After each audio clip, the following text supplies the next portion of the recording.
आपल्या सर्वांचं आजच्या विशेष अशा कार्यक्रमामध्ये स्वागत करतो.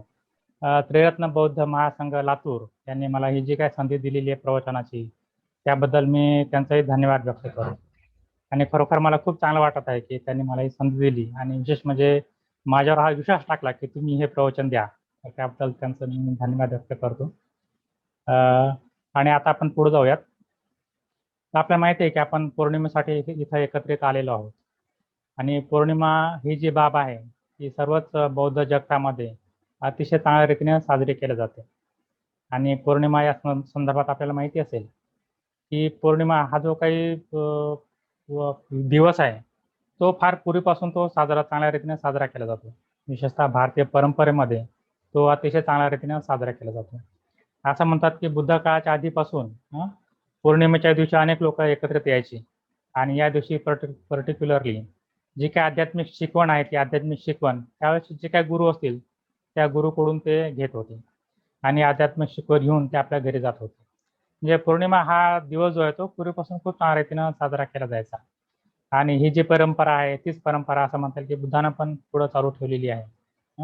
आणि बुद्धाने या दिवशी विशेषतः 2 गोष्टी करायच्या सांगितल्या होत्या त्यांनी. भिक्षू संघ जो आहे तो भिक्षू संघाला त्याने सांगितलं होतं की तुम्ही या दिवशी एकत्रित या आणि महिनाभरामध्ये ज्या काही चुका झाल्या असतील त्या चुकाची तुम्ही एकमेकांसमोर पापदेशना करा.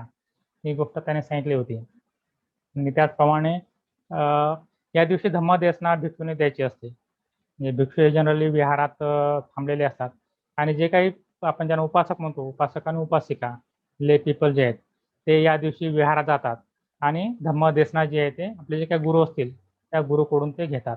ही फार जुनी अशी परंपरा आहे आणि तीच परंपरा मला वाटते बुद्धाच्या आधीच्या काळापासून सुरू होती. बुद्धाने परंपरा ती पुढे चालू ठेवली आणि आतापर्यंत आपली ती परंपरा जी आहे ती आपल्यापर्यंत येऊन पोहोचलेली आहे.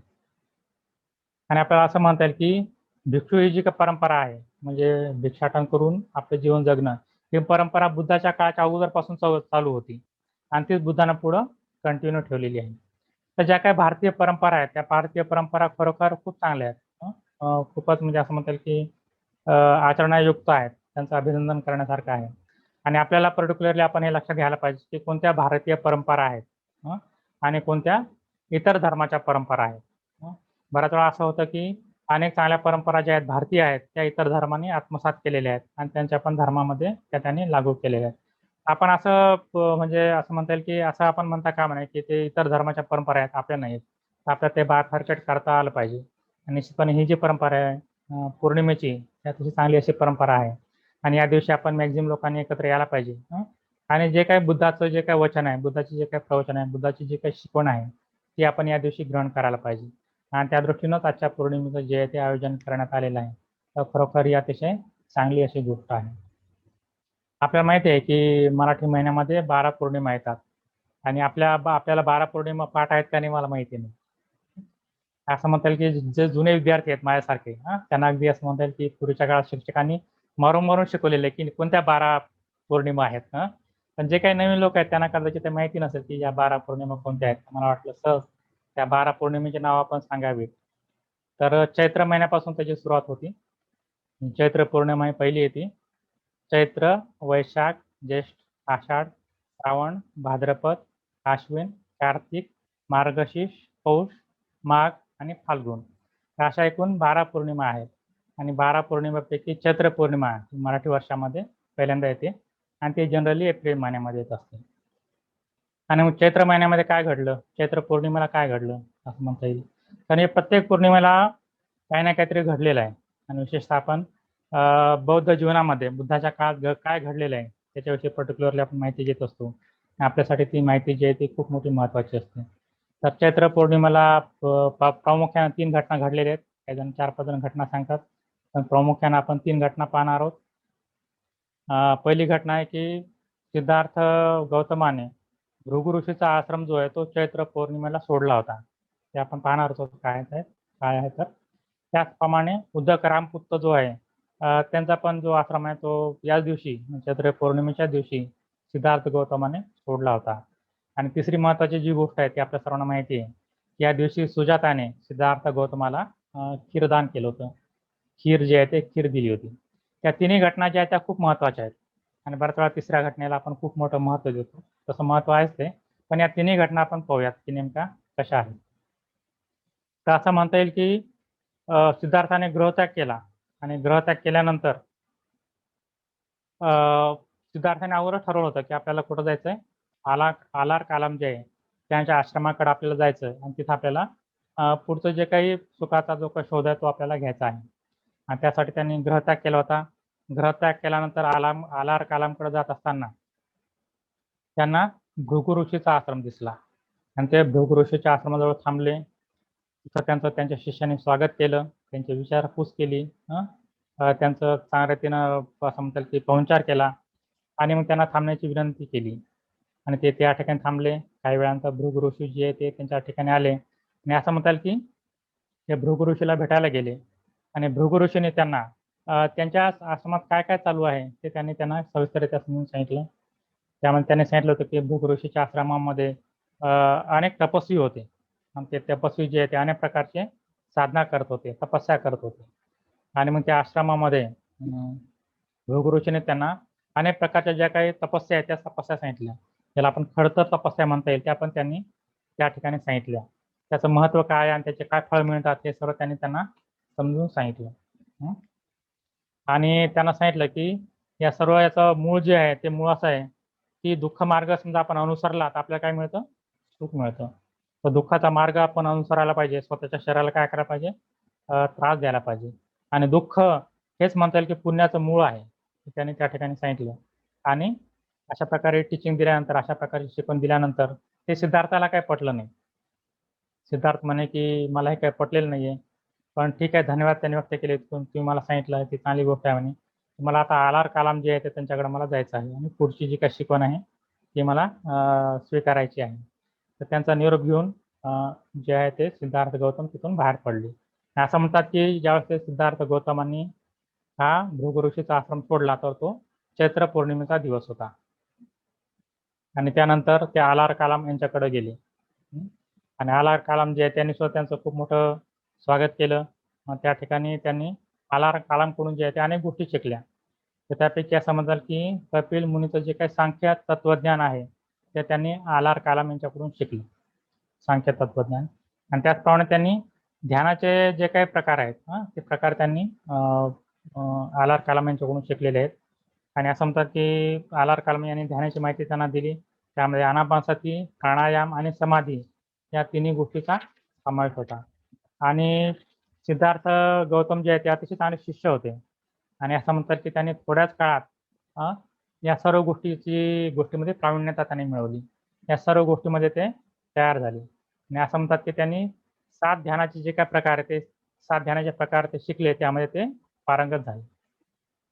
7 ध्यान त्यांनी शिकले आणि त्यानंतर त्यांनी विचारलं आलार कालाम यांना की तुमच्याकडे अजून काही शिकण्यासारखं आहे का?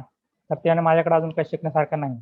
पण त्यांनी सिद्धार्थ गौतमला ऑफर दिली की तुम्ही काय करा आता तुम्ही माझ्यासारखेच अतिशय पूर्ण साधनेमध्ये प्रवीण झालेला आहात. तर तुम्ही माझे काय करा माझी गादी स्वीकारा. आपण दोघं जण पुढं ही जी काही गोष्ट आहे ती गोष्ट पुढं नेऊ. असं म्हणतात की सिद्धार्थ गौतमांनी नकार दिला. ते म्हणे मी सुखाचा शोध घेत आहे. यातून मला काही उलगडा झाला नाही की एका सुखाचा शोध कसा घ्यायचा. तर याच्यापेक्षा अजून जास्त कोणी शिकवणार आहे का याच्याविषयी त्यांनी चौकशी केली. आणि चौकशी केली असता त्यांनी सांगितलं की उद्धकराम पुत्त नावाचे एक आहेत. ते याच्या पुढची जी काही पायरी आहे ध्यानाची 8वी पायरी ते शिकवतात.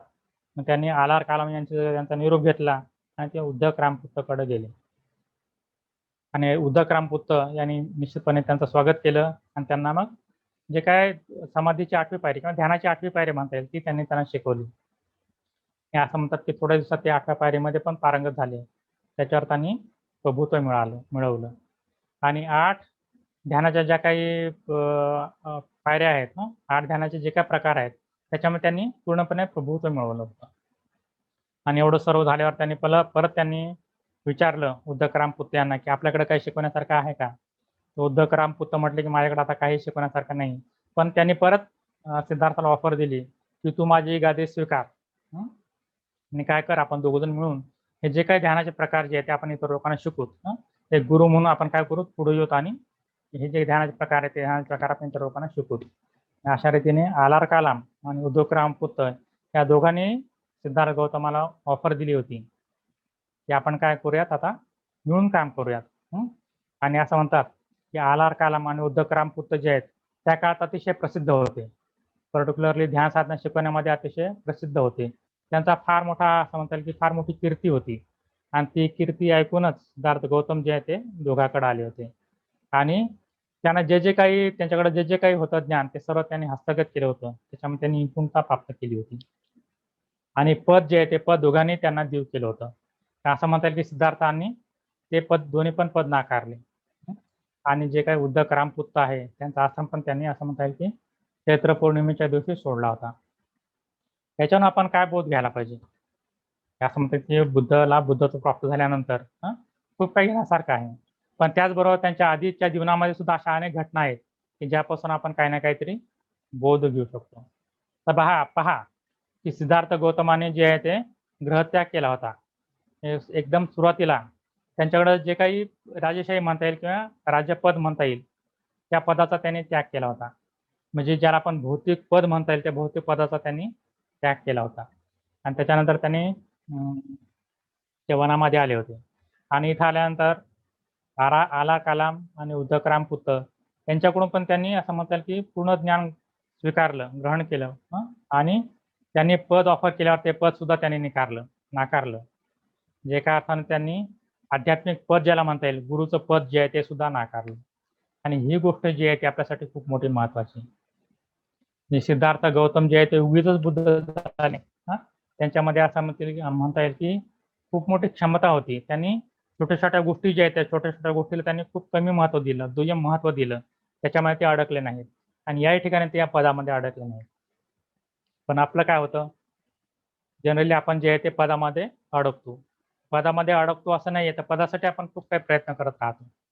आपण भौतिक जग पाहिलं तर भौतिक जगामध्ये जे काही पद आहे किंवा जे काही सत्ता आहे त्यासाठी खूप लोक असं म्हणता येईल की खूप लोक हपापलेले असतात. पर्टिक्युलर राजकारण आपण पाहिलं तर सत्तेसाठी पदासाठी खूप काही चालू असतं. त्याच्याविषयी न बोललेलं बरं. पण हे जे काही केवळ भौतिक जगतातच असं असतं नाही, सगळ्या आध्यात्मिक जगतामध्ये सुद्धा काही काही जण पदाच्या पाठीमागे पडलेले असतात. असं म्हणता येईल की काही लोकांना जे आहे ते पदासाठीच बऱ्याच वेळा त्यांचा अभ्यास चालू असतो. अतिशय काही लोक असतील मानते, पण असे लोक जे आहेत ते असं म्हणतात की एकदा काही पद त्यांच्या हातात आलं तर ते सोडायला तयार नसतात. चेअरमनचं पद असेल किंवा दुसरं कुठलं पद असेल. ऍक्च्युली त्या पदाला फारसं असं काही महत्व नाही. एका प्रकारची एक जबाबदारी असं म्हणता येईल. पण ते सोडू इच्छित नाहीये. असं म्हणता येईल की ते फार छोट्या गोष्टीमध्ये अडकून पडतात, पण त्यांना हे कळत नाही की सिद्धार्थ गौतमानं जे त्यांच्या जीवनामध्ये बुद्धत्व प्राप्तीच्या आधीच खूप मोठे 2 पदं जी आहेत ते त्यांनी नाकारली होती. त्यामुळे या 2 गोष्टीपासून आपण हा धडा घ्यायला पाहिजे की छोट्या-छोट्या ज्या काही गोष्टी आहेत किंवा जी काही पदं आहेत ज्याला फारसं असं महत्व नसतं, ते पदं आपण सोडण्याची तयारी ठेवायला पाहिजे. कधी पण एखादा दुसरा व्यक्ती समजा आला आणि त्याने समजा ते स्वीकारायची तयारी दर्शवली तर आपण या छोट्या गोष्टी सोडून द्यायला पाहिजे. भौतिक जगतामध्ये पण सोडून द्यायला पाहिजे आणि आध्यात्मिक जगतामध्ये सुद्धा या गोष्टी आपण सोडून द्यायला पाहिजे. आणि नंतर आपल्याला माहिती आहे की त्यांचं ते काही समाधान झालं नाही, त्यांना काही सुख भेटलं नाही. त्यांनी त्या पदाचा त्याग केला. तर त्यांनी केवळ आध्यात्मिक पद त्यागलं असं नाहीये. त्यामध्ये अजून एक गोष्ट आहे की त्यांनी जे काही सुख आहे, जे काही त्यांना मिळालेलं सुख आहे, त्या सुखामध्ये त्यांनी समाधान मानलं नाही. त्यांना किती सुख लाभलं होतं, हे आपण कल्पना करू शकत नाही. त्यांनी 8 ध्यानाची प्राप्ती केली होती. 8 ध्यानाच्या अवस्था त्यांनी गाठल्या होत्या. तर ते 8 ध्यान कोणते आहेत? असं म्हणता येईल त्यापैकी 4 जे आहेत ते रूप ध्यान आहेत आणि 4 जे आहेत ते अरूप ध्यान आहे. 4 रूप ध्यान आणि 4 अरूप ध्यान आणि त्यापैकी पहिलं जरी आपण ध्यान पाहिलं, त्याला आपण पहिलं रूप ध्यान म्हणतो. तर पहिल्या रूप ध्यानामध्ये काय होतं, तर प्रचंड प्रमाणात असं म्हणता येईल की प्रीती निर्माण होते. असं म्हणतात की 5 गोष्टीचा उदय होतो. थोडक्यात सांगतो. त्यामध्ये विचार वितर्क, प्रीती, सुख आणि एकाग्रता 4 गोष्टी म्हणता येईल. विचार वितर्क, प्रीती, सुख आणि एकाग्रता. प्रचंड प्रमाणात प्रीती निर्माण होते. प्रचंड प्रमाणात सुख निर्माण होतं आणि खूप मोठी एकाग्रता प्राप्त होते. हे पहिल्या ध्यानामध्ये प्राप्त होतं आणि त्याच्यानंतर असं म्हणतात की त्यांनी त्याच्यानंतरचे 7 ध्यान जे आहे ते 7 ध्यान त्यांनी प्राप्त केले होते. ते प्रचंड मोठ्या प्रमाणात त्यांनी सुख प्राप्त केलं होतं. पण त्यांना माहिती होतं की सुख जे आहे हे काही चिरकाळ टिकणार नाहीये. तर असं म्हणता येत नाही आपल्याला की ते त्यांनी सुख सोडून ते पुढे गेले असं म्हणता येत नाही. कारण जे काही आध्यात्मिक सुख आहे ते आध्यात्मिक सुख आपल्यासोबतच राहतं. जरी ते चिरकाळ टिकणारं नसलं तरी पण ते आपल्यासोबतच राहतं. पण बुद्धाला हे माहिती होतं की मला जे काही प्रचंड मोठ्या प्रमाणात सुख भेटलेलं आहे ते सुख काही चिरकाळ टिकणारं नाहीये. मला अजूनही दुःख कशामुळे निर्माण होतं ते मला अजूनही भेटलेलं नाही. त्याचा अजूनही मला शोध लागलेला नाही. त्या मुळाचा मला शोध घ्यायचा. त्याच्यामुळे ते तिथून पण बाहेर पडले. आपण हे म्हणू शकतो की ते सुखामध्ये लोळले नाहीत. सुखामध्ये त्यांनी संतुष्टी त्याही वेळेस त्यांनी पाहिली नाही. असं म्हणता येईल की त्या सुखाला त्यांनी अजून तेवढं महत्त्व दिलं नाही त्यांनी. त्यांचं असं म्हणणं होतं की यापुढे पण गोष्ट आहे. यापुढे पण काही ना काहीतरी बाबी आहेत त्या मला मिळवायच्या आहेत. आणि त्यांनी मग असं म्हणता येईल की सुखाकडे त्यांनी असं म्हणता येईल की दुर्लक्ष केलं. सुख त्यांच्याकडून निघून गेलं असं अजिबात नाही. पण त्या सुखाकडे त्यांनी दुर्लक्ष केलं आणि पुढच्या प्रयत्नासाठी ते लागले. आणि आपलं काय होतं, आपल्याला थोडं जरी सुख प्राप्त झालं तरी आपण असं म्हणतो की आपण खूपच ऐश आरामात लोळतो. एखाद्याला समजा गव्हर्नमेंट सर्व्हिस प्राप्त झाली, अबो! त्याचा असं म्हणतो की त्याचा नखरा काय सांगावा. हं? काही-काही लोकं तेवढे त्यामध्ये गुंग होतात. ॲक्चुअली ते असं म्हणतात की अतिशय गरिबीत त्यांनी दिवस काढलेले असतात. नोकरीला लागल्यानंतर त्यांच्याकडे फार मोठा पैसा येतो. पण त्या पैशाचं काय करावं मोठा प्रश्न त्यांच्यासमोर पडतो. हं? मग असं म्हणता येईल की ते दारूमध्ये पैसे पूर्णपणे उधळून टाकतात. कुणी बायाच्या नादी लागतं, सिगारेट वगैरे अनेक व्यसनं ते करतात. आणि अशा रीतीनं ते ऐशो-आरामाचं जीवन जगतात. आणि हे जीवन आपल्याला कशामुळे मिळालं हे त्यांना कळत नाही. पर्टिक्युलरली बाबासाहेबांच्या पुण्यामुळे आपल्याला जीवन मिळालेलं हे त्यांना कळत नाही. आणि मग ते अशाच प्रकारे सुखात लोळत पडतात. त्यांना असं वाटत नाही की आपल्याला याही पुढे जायचंय, यापुढे काही टप्पा गाठायचे आहेत. आपल्याला ते आध्यात्मिक सुख जे आहे ते मिळवायचं आहे. इतरांना जे आहे ते मदत करायची अनेक लोकांना कळत नाही. ते सुखामध्ये अडकून पडतात. पण सिद्धार्थ गौतमाचं हेच मोठेपण आहे, की ते सुखामध्ये सुद्धा अडकून पडले नाही. आणि अतिशय उच्च प्रकारचं सुख आहे. म्हणजे आपण कल्पना करू शकत नाही एवढ्या मोठ्या प्रकारचं सुख आहे. त्यामध्ये पण ते अडकून पडले नाही. पदामध्ये पण अडकून पडले नाही. उच्च प्रकारच्या सुखामध्ये पण ते अडकून पडले नाही आणि तिथून पण ते बाहेर पडले. आणि आपल्याला माहिती आहे, की त्यांनी नंतर असं ठरवलं, की आता जे काही आपल्याला शिकवण्यात आलेलं आहे, भृगु ऋषीच्या आश्रमामध्ये, की वैराग्याचा जी काही कसोटी म्हणता येईल, ती कसोटी आपण घ्यायला पाहिजे. जबरदस्त तपश्चर्या करायला पाहिजे. यातनाचं जे काही जीवन आहे, शरीराला यातना देऊन सुख कसं मिळवता येईल ते पाहायला पाहिजे. आणि असं म्हणता येईल, की त्यांनी तो मार्ग अवलंबायचा ठरवला. आणि त्यानंतर ते उरुवेला येथे गयेचे जे काही राजश्री होते, नेगरी यांच्या आश्रमात ते दाखल झाले आणि तिथं त्यांनी उग्र अशा तपश्चर्याला सुरुवात केली. आणि त्यासाठी ते निरंजना नदीच्या काठी गेले. एका निर्जन आणि एकांतवासात गेले आणि तिथं तिथं त्यांनी उग्र अशी तपश्चर्या करायला सुरुवात केली. आणि असं म्हणतात, की त्यासोबत त्यावेळी त्यांना 5 परिवारजक मिळालेले. त्याचा उल्लेख नंतर आलेला आहे, की त्यांनाच नंतर त्यांनी सुरुवातीला त्यांचा धम्म सांगितला होता. ते 5 परिव्राजक जे आहेत ते सुद्धा त्यांच्यासोबत होते आणि सर्वांनी मिळून अतिशय उग्र अशी तपश्चर्या करायला सुरुवात केली आहे. आणि आपल्याला माहिती आहे, की त्यांनी खूप अशी उग्र अशी तपश्चर्या केली होती. असं म्हणता येईल, की जगातल्या कुठल्याही व्यक्तीनं एवढी उग्र अशी तपश्चर्या केली नसेल, एवढी तपश्चर्या त्यांनी केलेली आहे. आणि भगवान बुद्ध यांच्या आणि त्यांचा धम्म याच्यामध्ये बाबासाहेबांनी अतिशय मुद्देसूद थोडक्यात त्यांनी त्यांचं सांगितलेलं, की त्यांनी कशा प्रकारची तपश्चर्या केलेली आहे. असं म्हणता येईल, की त्याने डोक्याचे आणि दाढीचे केस जे आहे ते उपटून टाकले होते. उपटल्यावर खूप मोठा त्रास होतो. पण त्याने ते उपटून टाकले होते. आणि असं म्हणतात, की ते उभं राहून त्याने एकदा आसन घातलं, तर ते बसण्यासाठी ते आसन सोडत नव्हते. अशी त्यांची तपश्चर्या होती. आणि मांडी घालून बसल्यावर ते मांडी कधीच सोडत नव्हते. तसे ते बसून राहायचे. आणि असं म्हणता येईल, की ते दररोज वाटीभरच अन्न खायचे. आणि त्यांनी तपश्चर्या पण कशी केली, की आजूबाजूला अग्नी लावायचा. आणि वरून सूर्य आग ओकतोय. भारतामध्ये सूर्य जो तो जास्त आग उगत असतो. तर त्यामुळे त्यांनी तपश्चर्या केली. थंडीच्या दिवसात नदीच्या पाण्यात उभं राहून त्यांनी तपश्चर्या केली. अतिशय कडकडीत अशा थंडीत त्यांनी तपश्चर्या केली. आणि शरीराला खूप मोठा त्यांनी त्रास दिला. केवळ बाहेरून त्रास दिला असं नाही, तर अन्न जे आहे ते अन्न सुद्धा त्यांनी हळू कमी घ्यायला सुरुवात केली. असं म्हणतात, की केवळ ते वाटीभर अन्न सुरुवातीला खायचे. नंतर ते अन्न कमीत कमी करत त्यांनी फक्त हातावर मावेल एवढं त्यांनी अन्न खायला सुरुवात केली. आणि शेवटी असं म्हणतात, की ते केवळ भाताच्या एका शितावर त्यांनी जेवण करायला सुरुवात केली. केवळ केवळ दिवसभरातून भाताचा केवळ एक शीत ते खात होते. आणि अतिशय असं म्हणतात, की त्यांनी शरीराला खूपच दंड दिला त्यांनी. दंड मार्गात त्यांनी खूप मोठा अवलंब केला आणि त्यांनी हे पाहिलं, की खरोखर यातून मला सुख मिळतं का?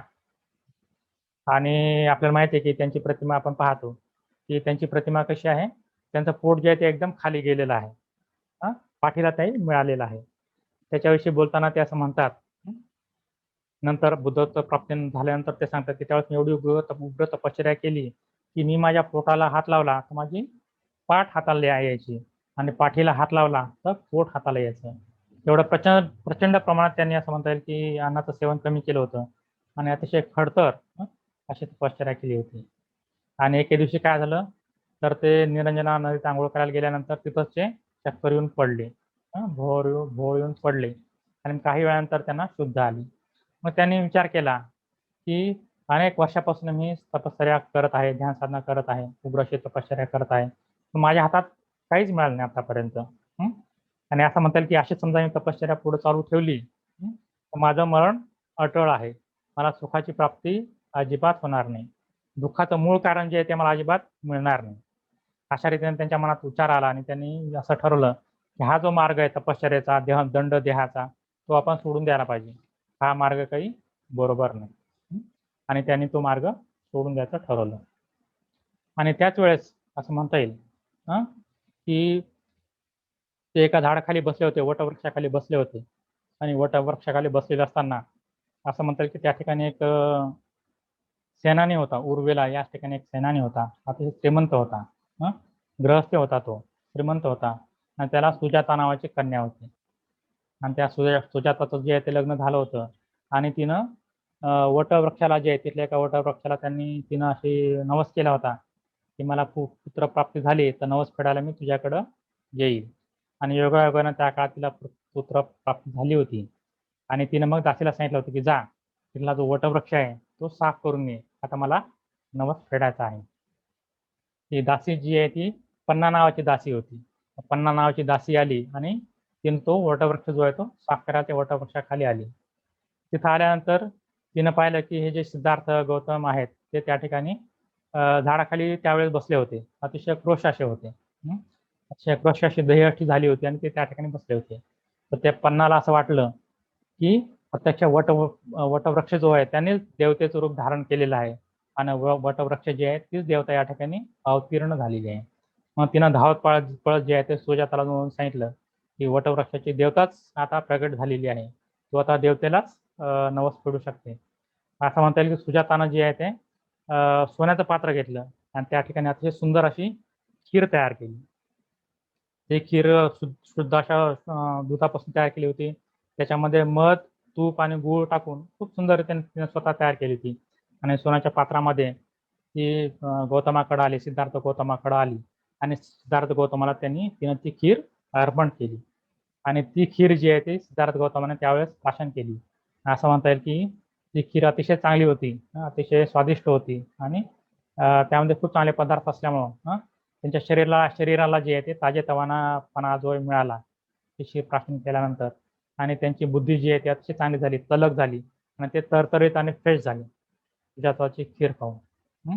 अशा रीतीनं त्यांनी जे आहे ते देहदंडाचा मार्ग सोडला आणि सुजाताची खीर खाऊन त्यांनी असं म्हणतात की मध्यम मार्गाला त्यांनी सुरुवात केली.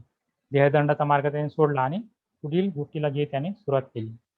आणि त्यांनी ज्यावेळेस ही खीर प्राशन केली, हे 5 पारिव्राजक जे त्यांना भेटलं तर त्यांनी असं डिक्लेअर केलं की आता गौतम बुद्ध काय झालेला आहे, भ्रष्ट झालेला आहे, पदच्युत झालेला आहे. त्यानं देहदंडाचा मार्ग जो आहे तो सोडून दिलेला आहे आणि तो आता सुखाकडे वळलेला आहे. आणि असं डिक्लेअर करून ते 5 पारिव्राजक जे आहेत ते सिद्धार्थ गौतमाला सोडून निघून गेले. अशी कथा आहे. आणि सुजातानं जी काही खीर दिली, तो खीर दिल्याचा प्रसंग जो आहे तो चैत्र पौर्णिमेला घडलेला आहे. आणि हा प्रसंग जो आहे तो फार असा महत्वाचा प्रसंग आहे. पूर्ण असं म्हणता येईल की बुद्ध काळामध्ये अतिशय महत्वाचा असा प्रसंग आहे. त्याच्याविषयी गौतम बुद्धाने नंतर उल्लेख केलेला आहे. त्याच्याकडे आपण येऊयात. आणि आपण असं पाहू शकतो की सुजातानं जी काही खीर दिलेली आहे त्याच्यामुळेच गौतम बुद्धाला तरतरी आली आणि मग ते तिथून पुढे आपल्याला माहिती आहे की तिथून पुढे ते गया या ठिकाणी गेले आणि बरोबर एका महिन्यानंतर म्हणजे चैत्र पौर्णिमेला त्यांनी खीर प्राशन केली आणि वैशाख पौर्णिमेला त्यांना बुद्धत्व प्राप्त झाले. बरोबर एका महिन्यानंतर त्यांनी बुद्धत्व प्राप्त केली. आणि बुद्धत्व प्राप्ती केल्यानंतर काय केलं आपण सुजाताची जी काही गोष्ट आहे ती आपण पाहूयात. असं म्हणता येईल की बुद्धत्व प्राप्तीनंतर त्यांनी असा विचार केला की सुरुवातीला कोणाला शिकवावं. तर त्यांनी आलार कलाम आणि उद्दक रामपुत्र यांची त्यांनी आठवण केली आणि त्यांना आपण जो काही सुखाचा मार्ग शोधलेला आहे तो त्यांना सांगावा असं त्यांना वाटलं. पण आपल्याला माहिती आहे की त्यांना असं समजलं की दोघांचा असं झालं मृत्यू झालेला आहे. मग त्यांनी त्यांच्यासोबत जे काही 5 पारिव्राजक होते, त्या 5 पारिव्राजकांना त्यांनी मग शिकवण दिली आणि आपल्याला माहिती आहे की ते पाचही पारिव्राजक जे आहेत ते अर्हत झाले आणि त्यांचे शिष्य झाले. त्यासोबत त्यांनी काम केले. हे बघा, म्हणजे गौतम बुद्ध जे आहेत त्यांच्यामध्ये असं म्हणता येईल खूप मोठ्या प्रमाणात कृतज्ञता होती. त्यांना माहिती होतं की आपल्याला कोणी मदत केलेली आहे आणि ज्यांनी मदत केली त्या सर्वांना त्यांनी काय केलं, सुरुवातीच्या काळातच त्यांनी असं म्हणता येईल की त्यांना खूप मोठी मदत केली. त्यांना प्रत्यक्षात अर्हताची जी आहे ती प्राप्ती करून दिली आणि एका अर्थानं असं म्हणता येईल की त्यांच्या प्रती कृतज्ञता व्यक्त केली त्यांनी. आणि असं म्हणतात की पुढे चालून म्हणजे केवळ ते एवढंच त्यांनी केलं नाही, तर नंतर बुद्धत्व प्राप्तीनंतर ते सुजाताकडे पण आले आणि सुजाताला पण त्यांनी काय केली, दीक्षा दिली. म्हणजे जे काही बुद्धत्व प्राप्त झालेले व्यक्ती असतात किंवा जे काही म्हणतात की उच्च विकसित झालेले व्यक्ती असतात ते उच्च विकसित झालेली व्यक्ती जी आहे ती कृतज्ञता व्यक्त करतात प्रत्येकाप्रती. कोणी त्यांचे उपकार केलेले असले ते उपकार ते विसरून जात नाहीत ते. शेवटपर्यंत त्यांचे उपकार जे आहेत ते ध्यानात ठेवतात, लक्षात ठेवतात आणि आपल्या परीनं ते उपकाराची परतफेड करण्याचा प्रयत्न करतात.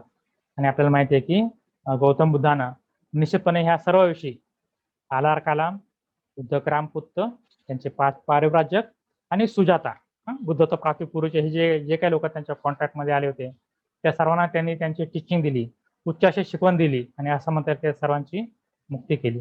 आलार कलाम आणि बुद्धरामपुत्त यांना जमलं नाही कारण ते मरण पावले होते. पण 5 पारिव्राजक आणि जे काही सुजाता आहे निश्चितपणे त्यांना अतिशय चांगल्या पद्धतीने मदत केली असं म्हणता येईल आणि त्यांची मुक्तीच केली असं म्हणता येईल. अशा रीतीने सोजेतीचा खीरचा प्रसंग आहे. पण हा खीरचा प्रसंग पाहत असताना आपण या खीरच्या प्रसंगाकडे 2 प्रकारे आपण पाहू शकतो. ते 2 प्रकारे आपण असं म्हणू शकतो की एक म्हणजे सिद्धार्थ गौतमाच्या दृष्टीनं त्याचं काय महत्व आहे, त्या प्रसंगाचं काय महत्व आहे आणि सुजाताच्या दृष्टीने त्याचं काय महत्व आहे, सुजाताच्या दृष्टीने त्याचं काय महत्व आहे. तर ज्यावेळेस आपण सिद्धार्थ गौतमाकडे पाहतो तर सिद्धार्थ गौतमांनी देहदंडाचा मार्ग जो आहे तो सोडून दिला. असं म्हणतात की ज्यावेळेस त्याने तो मार्ग सोडून दिला त्यावेळेस त्यांना घर सोडून 6 वर्ष झाली होती. घर सोडून त्यांना 6 वर्ष झाली होती आणि 6 वर्षामध्ये त्यांना जे काही करणं शक्य होतं ते त्यांनी सर्व काही केलं होतं. जे काही उच्च असे गुरु होते त्या गुरुकडून त्यांनी उच्च अशा प्रकारची शिकवण त्यांनी ग्रहण केली होती. त्यामध्ये प्रावीण्य मिळवलं होतं आणि ज्यावेळेस त्यांच्या लक्षात आलं की एवढंच पुरेसं नाहीये तर त्यांनी देहदंडाचा मार्ग जो आहे तो सुद्धा त्यांनी आचरणास सुरुवात केली होती. प्रचंड प्रमाणात त्यांनी तपश्चर्या केली होती, उग्र अशी तपश्चर्या केली होती आणि हे सर्व केल्यानंतर त्यांच्या लक्षात आलं की यातूनही काही फायदा नाही. हे 6 वर्षाचे त्यांनी अथक प्रयत्न केले आणि अथक प्रयत्न केल्यानंतर सुद्धा असं म्हणता येईल की 6व्या वर्षानंतर त्यांच्या हातात काहीच राहिलं नाही. असं म्हणता येईल की ते झिरो झाले आणि ज्यावेळेस त्यांनी हा मार्ग सोडून दिला त्यावेळेस त्यांच्याकडे काहीच राहिलं नाही. सर्व काही गोष्टी त्यांच्याकडून निघून गेल्या. असं म्हणता येईल की त्यांचं जे काही भौतिक जीवन आहे ते त्यांनी आधीच सोडून दिलं होतं. राजपट त्यांनी आधीच सोडून दिलं होतं. पण नंतर त्यांना जे काही गोष्टी प्राप्त झाल्या होत्या, जे काही त्यांना वैभव प्राप्त झालं होतं म्हणता येईल, जी काही त्यांची प्रसिद्धी होती ती सर्व प्रसिद्धी त्यांची निघून गेली आणि ते झिरो झाले आणि झिरो होण्यासाठी ते तयार होते. आपण लक्षात घ्यायला पाहिजे. आणि झिरो होणं ज्याला म्हणता येईल, झिरो होणं म्हणजे सर्व काही निघून गेल्यानंतरही खंबीरपणे उभं राहणं ही जी गोष्ट आहे ती सिद्धार्थ गौतमाने या ठिकाणी केली होती. आणि एखादा व्यक्ती ज्यावेळेस सर्व काही निघून जातो, सर्व काही आपल्याजवळून निघून जातं त्यावेळेस जो व्यक्ती खंबीरपणे उभा राहतो त्यालाच आपण काय म्हणतो, शूर आणि वीर म्हणतो. एका अर्थानं सिद्धार्थ गौतमानं या ठिकाणी शूराचं आणि वीराचं काम केलं होतं. आपल्याला माहिती आहे की प्राचीन आपण समजा इतिहास पाहिला तर अनेक राजे होऊन गेलेले आहेत. असं म्हणतात की राजे जे आहेत ते अतिशय सुखात असे लोळत पडलेले असतात. सुखद त्यांच्यासमोर हात जोडून उभं असतं. पण एका वेळी काय होतं, एखाद्या दिवशी अचानक एखादा मोठा राजा त्या राज्यावर आक्रमण करतो आणि आक्रमण केल्यानंतर त्याचा पराभव करतो. त्याला मारून टाकण्याचा प्रयत्न करतो. कधी-कधी अनेक राजे जे ते मरून पण गेलेले आहेत. पण कधी-कधी काही राजे जे आहेत ते पळून जाण्यात यशस्वी होतात. मग ते पळून जातात. पळून गेल्यानंतर काय होतं त्यांच्या लक्षात येतं की आपलं पूर्ण राजवैभव जे आहे ते एखाद्या राजानं काबीज केलेलं आहे. आणि केवळ वैभवच नाही तर त्यांच्या ज्या काही राण्या असतात, त्यांची जी काही संपत्ती असते सर्व संपत्ती त्यांनी काबीज केलेली असते. आणि राजा बिचारा एकटाच काय करतो, वनात पळून आलेला असतो. कसाबसा जीव वाचवत तो पळून आलेला असतो. त्या राजाचं सर्व काही गेलेलं असतं. पण सर्व काही गेल्यानंतर सुद्धा जो काही शूरवीर असतो, शूरवीर काही घाबरत नाही. तर तो शूरवीर काय करतो, असं म्हणता येईल की पुन्हा पूर्वीपासून सुरुवात करतो तो. आणि असं म्हणता येईल की पुन्हा पूर्वीपासून सुरुवात करून हे राजे जे आहेत त्यांनी परत सैन्य जमवलेलं असतं. आपण कथा ऐकतो परत ते सैन्य जमवतात, परत त्यांना प्रशिक्षण देतात आणि परत त्या पहिल्या राजावर चढाई करतात आणि पहिल्या राजावर चढाई करून पूर्ण जे काही गेलेलं वैभव आहे ते काय करतात, ते परत मिळवतात. तर अशा रीतीने शूराचं आणि वीर्याचं कार्य आहे, ते कार्य सिद्धार्थ गौतमाने त्यावेळेस केलं होतं. तर झिरो होणं हा जो प्रकार आहे, म्हणजे सर्व काही आपल्या हातातून निघून गेल्यानंतर पुन्हा उभं राहणं हा जो प्रकार आहे, तो आपल्याला जमतो का? आपल्या भौतिक जीवनामध्ये आपल्याला जमतो का? तर ते आपण पाहायला पाहिजे. आणि मुळात म्हणजे असं म्हणता येईल, की आपण ही गोष्ट सोडून देऊ शकतो का? एखादी गोष्ट समजा खूप मोठी आपण इन्व्हेस्टमेंट केलेली असेल, खूप मोठ्या गोष्टीमध्ये आपण इन्व्हेस्टमेंट केली असेल, तर ती गोष्ट आपण सोडून देऊ शकतो का? ही पण गोष्ट महत्त्वाची आहे. आणि गौतम बुद्धाने पाठीमागचं सर्व काही सोडून दिलेलं आहे. हे पण आपण लक्षात घ्यायला पाहिजे. आता पर्टिक्युलरली असं म्हणता येईल, की ज्यावेळेस एखादा व्यक्ती जो आहे तो खूप मोठी इन्व्हेस्टमेंट करतो. आपल्या पैशाची करतो म्हणता येईल, की आपल्या एनर्जीची करतो. त्यावेळेस ती गोष्ट सहजासहजी सोडायला तयार होत नाही. ज्यावेळेस त्याच्या अशा लक्षात येतं, की एवढं सर्व करूनही त्यामध्ये काही फायदा नाही, तरी तो ती गोष्ट सोडून देत नाही. त्याला सिंकिंग फंड नावाचा एक सायकॉलॉजिकल फॅक्टर सांगता येईल, सिंकिंग फंड. हे त्याला माहिती आहे, की एवढं सर्व केल्यानंतरही मी आता पुढे जे काही प्रयत्न केलेले आहेत, ते पुढचे पण प्रयत्न वाया जातील. पण तो आपले प्रयत्न काय करतो, त्याच गोष्टीमध्ये चालू ठेवतो. तर याचं उत्तम उदाहरण म्हणजे असं म्हणता येईल, याचं उत्तम उदाहरण म्हणजे जे काही लॉटरीमध्ये आपण पाहतो, की लोकं पैसे लावतात. लॉटरीमध्ये काय करतात, अनेक पैसे लावतात. अनेक वर्षापासून ते पैसे लावतात. त्यांना लॉटरीमध्ये काही यश मिळत नाही. मटका पण प्रकार तर हाच आहे. मटका पण अनेक वर्षापासून ते खेळत असतात. त्यांचे खूप मोठे पैसे गेलेले असतात. पण त्यांनाही लक्षात येतं, की आपण पुढे पण पैसे लावलेले असले तर ते पैसे वाया जाणार आहे. पण ते काही स्टॉप करत नाही स्वतःला. त्यांना कुठेतरी आशा असते. असं म्हणता येईल, की त्यांना असं वाटतं, की एक ना एक दिवस मला काय होणार आहे, लॉटरी लागणारच आहे. आणि त्यांची आतापर्यंतची ही जी काही इन्व्हेस्टमेंट आहे, ती इन्व्हेस्टमेंट सोडायला ते तयार नसतात आणि ते पैसा लावतच जातात. आपल्या भौतिक जीवनामध्ये पण असे अनेक प्रसंग येतात, की आपल्या लक्षात येतं किंवा आपण एवढा मोठा पैसा लावलेला आहे, त्याचा काही उपयोग झालेला नाहीये. पण आपण तो पैसा सहजासहजी सोडून द्यायला तयार होतो. आपण काय करतो, त्याला त्या पैशाला पकडून ठेवतो आणि अजून आपण काय करतो, इन्व्हेस्ट करतो. आणि मार्गाच्या बाबतीत पण तसंच आहे, की एखादा मार्ग आपण निवडला, तर त्या मार्गाला आपण चिकटून राहतो. आता साधं आपण उदाहरण घेऊयात, की जे काही कॉम्पिटिटिव्ह एक्झामची तयारी करतात, एम-पी-एस-सी आणि यू-पी-एस-सी करणारी मुलं. त्या मुलांच्या बाबतीत काय होतं, असं म्हणता येईल, की ते मुलं खूप मोठी मेहनत करत असतात. 1 वर्ष, 2 वर्ष, 5 वर्ष, 6 वर्ष खूप मोठी ते मेहनत करतात. पण त्यांना काही यश मिळत नाही. याचा अर्थ ते फेल झाले असं अजिबात नाहीये. एम-पी-एस-सी, यू-पी-एस-सी हा प्रकार काय आहे आपल्याला माहिती आहे, की जे काही मुलं आहेत त्यातले टॉपचे ते मुलं घेतात. याचा अर्थ जे काही खालची मुलं आहेत ते अगदी बेकार आहेत असं अजिबात नाही. पण ते केवळ टॉपचे काही मुलं घेतात असं म्हणता येईल. ही एक्झाम जी आहे ती स्वतःला प्रूव्ह करण्यासाठी नसते. किंवा स्वतःचं बुद्धिमत्ता किंवा स्वतःचं नॉलेज प्रूव्ह करण्यासाठी एक्झाम नसते. हे या मुलांना माहिती असतं. पण बरेच मुलं खूप वर्ष प्रयत्न केल्यानंतरही त्याचा पिच्छा सोडत नाही. ते त्यामध्येच काय पडतात, अडकून पडतात. आणि ते सतत परीक्षा देत राहतात. तर कुठेतरी एक स्टेज अशी यायला पाहिजे, की त्याने पुरेसे प्रयत्न केल्यानंतर त्याने सोडून द्यायला पाहिजे. आणि मग परत नव्या गोष्टीकडे त्याने वळायला पाहिजे. असं होत नाही. तर ही जी काही आपली प्रवृत्ती आहे, त्या प्रवृत्तीवर आपण मात करायला पाहिजे. सिद्धार्थ गौतमाने तेच केलेलं आहे. त्याने एवढी जी 6 वर्षाची जी काही मेहनत आहे, त्या मेहनतीवर असं म्हणता येईल त्यांनी पाणी सोडून दिलं आणि पुन्हा नव्याने त्याने प्रयत्न करायला सुरुवात केलेली आहे. तर आपण सुद्धा आपल्या जीवनामध्ये असंच करायला पाहिजे. अनेक बिझनेसमॅन आपण पाहतो, की अनेक बिझनेसमॅन जे असतात ते खूप मोठे प्रयत्न करतात. कदाचित त्यांचा बिझनेस असा हळू-हळू उभं राहायला सुरुवात होते. पण काही वर्ष गेल्यानंतर एखादा मोठा दणका बसतो आणि परत ते पहिल्या स्टेजवर येतात. तर पहिल्या स्टेजवर आल्यानंतरही हारून जायचं नसतं किंवा गप्प बसायचं नसतं. तर पुन्हा एका नव्या उमेदीने आपण काय व्हायला पाहिजे, उभं राहायला पाहिजे. नव्या ताकदीने आपण उभं राहायला पाहिजे आणि पुढे जायला पाहिजे. हे आपण करायला पाहिजे. याच्याविषयी सांगत असताना मी कधी-कधी म्हणतो, की आपण एक अक्कल खातं नावाचं एक अक्कल खातं तयार करायला पाहिजे. अक्कल खातं. म्हणजे बऱ्याच वेळा आपण आपल्या जीवनामध्ये अनेक चुका केलेल्या असतात. त्या चुकामुळं असं म्हणता येईल, की आपल्याला पुढं नुकसान झालेलं असतं. हे नुकसान जे आहे ते आपण कुठं टाकायला पाहिजे? अक्कल खातं नावाच्या खात्यात आपण टाकून द्यायला पाहिजे आणि ते खातं बंद करून टाकायला पाहिजे. तसं अक्कल खातं आपण नेहमीच उघड करून ठेवायला पाहिजे. आणि आपली काही चूक झाली, आपल्या लक्षात आलं, की त्यात टाकून द्यायचं म्हणायचं, की बाबा हे अक्कल खातं होतं, की मग आता बंद करतो आणि पुन्हा नव्यानं सुरुवात करतो. तर ही जी काही उमेद आहे, पुन्हा लढण्याची जी काही तयारी आहे, ही जी काही गोष्ट आहे ती सिद्धार्थाने केली होती आणि या प्रसंगातून आपण तीच गोष्ट आपण घ्यायला पाहिजे. असं म्हणता येईल, की आपण पुन्हा नव्यानं प्रयत्न करायला पाहिजे. जुन्या गोष्टी आपण सोडून द्यायची पण आपली तयारी असली पाहिजे. आपल्या लक्षात आलं, ज्यावेळेस आपल्या लक्षात आलं, की जुन्या गोष्टी करून काही उपयोगाचं नाही, त्यावेळेस जुन्या गोष्टी आपण सोडून द्यायला पाहिजे. जुने मार्ग आपण सोडून द्यायला पाहिजे आणि पुन्हा नव्या उमेदीने आपण तयारी करायला पाहिजे. तर ही एक बाब आपण या प्रसंगातून आपण घेऊ शकतो.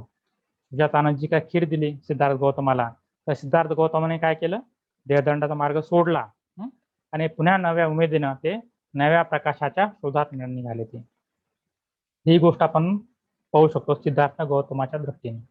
आणि सुजाताच्या दृष्टीने आपण काय पाहू शकतो की सुजातानं दान दिलेलं आहे, खिरीचं दान दिलेलं आहे. आणि दान कसं दिलेलं आहे, सोन्याच्या पात्रात दिलेलं आहे. सोन्याच्या पात्राचं पुढं काय झालं आपल्याला माहिती असेल की नंतर खीर खाल्ल्यानंतर सिद्धार्थ गौतमाने जे सोन्याचं पात्र नदीत फेकलं आणि असं म्हटलं की जर तुम्हाला बुद्धाचं प्राप्ती होणार असेल तर पात्र काय होईल, उलट जाईल.